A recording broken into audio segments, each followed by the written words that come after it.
Career counselling कितना जरूरी है यूथ के लिए और क्यों जरूरी है? जी, बिल्कुल।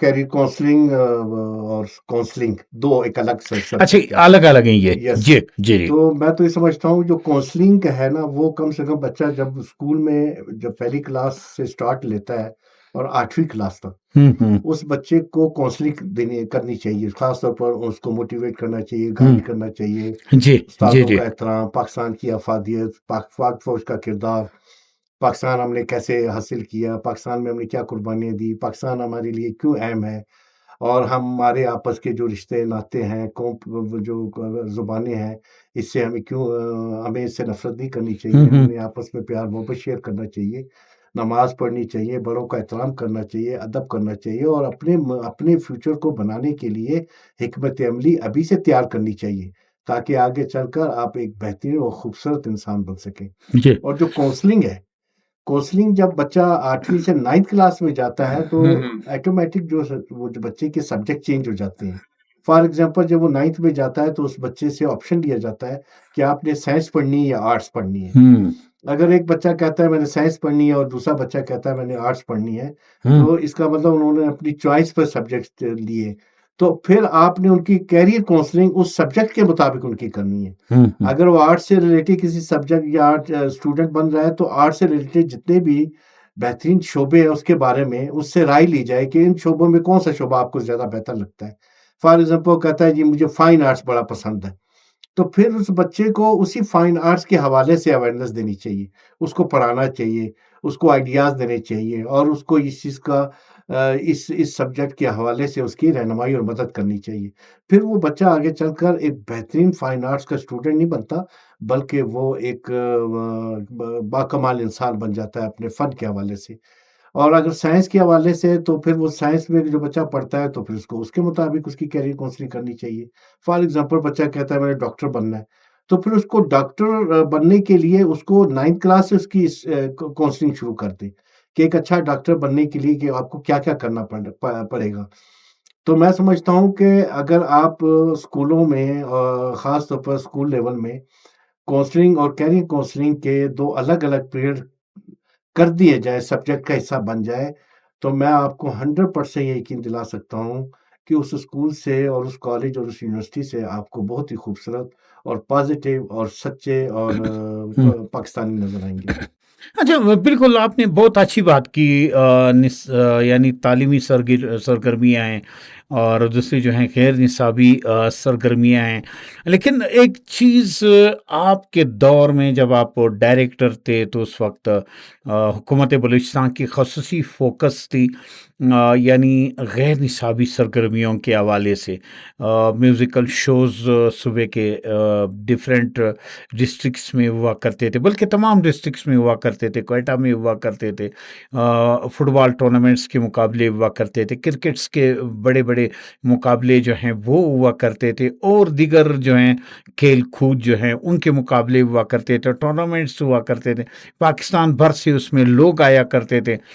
तो वो इसीलिए मैंने कहा कि गुज़िश्ता सालों के नौजवानों में, आज के नौजवानों में जो मैं फ़र्क महसूस कर रहा हूँ, जब से वो चीज़ें बंद की गई हैं, तो नौजवान जो है वो मायूसी का शिकार है। तो कितना ज़रूरी है जी, तालीम बिल्कुल, बहुत के खूबसूरत साथ-साथ? जी।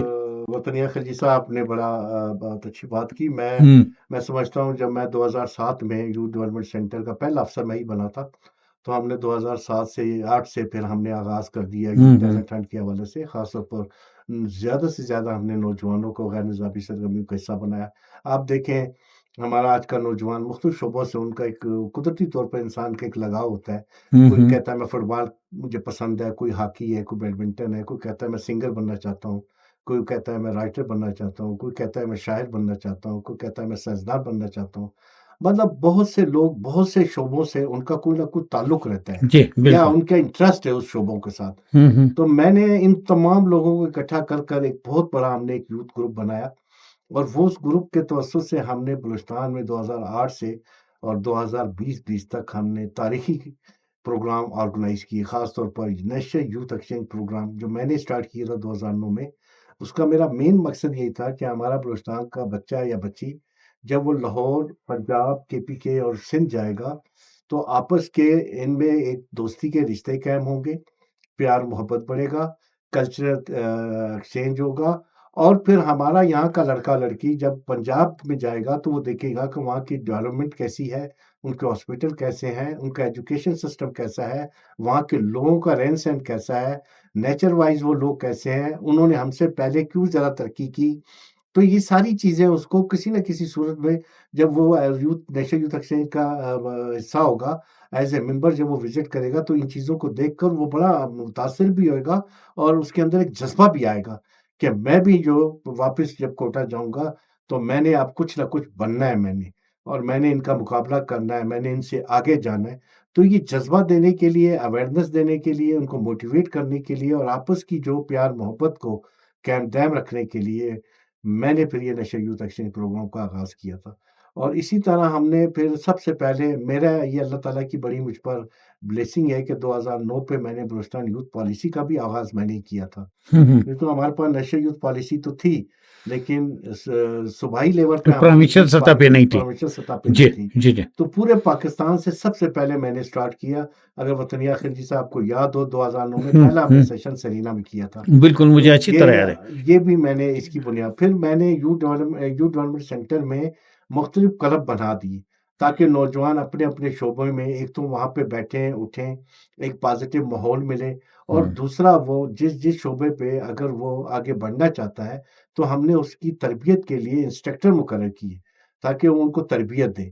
तो इस तरह आप देखें कि अल्हम्दुलिल्लाह जितना अरसा मैं यूथ डेवलपमेंट सेंटर जो डायरेक्टर ऑफ यूथ है, मैं यहाँ पे तकरीबन मेरे 13-14 साल मैं रहा एज़ ए डायरेक्टर, तो हमारे पास हज़ारों के हिसाब से लड़के-लड़कियाँ हैं और मुझे बड़ा फ़ख्र होता है, मुझे बड़ी खुशी होती है। आज मैं जब सेक्रेटेरिएट या किसी भी अदारे या किसी भी एनजीओज़ में या किसी भी जगह जाता हूँ, तो वो लड़का और लड़की मुझे ज़रूर कहते हैं कि सर, हम आपके यूथ डेवलपमेंट सेंटर में हम आपके मेंबर थे, हम आपके पास आते थे और हमने आपसे बहुत कुछ सीखा। तो आप यकीन करें मुझे दिली इतनी खुशी होती है हुँ, हुँ। कि चले अल्लाह ताला ने मुझे कम से कम इस काबिल तो बनाया कि मैंने जी। दूसरे इंसान की अच्छी तरबियत की। हुँ, तो अल्हम्दुलिल्लाह इसके अलावा हमने बेशुमार काम किए, जैसे आपने अभी कुछ पहले कह रहे थे कि हमने नौजवानों को, ख़ास तौर पर कोटा के नौजवानों को हमने उनकी शामें हमने रंगीन कर रखी थी। हमने उनको बिज़ी रखा हुआ था।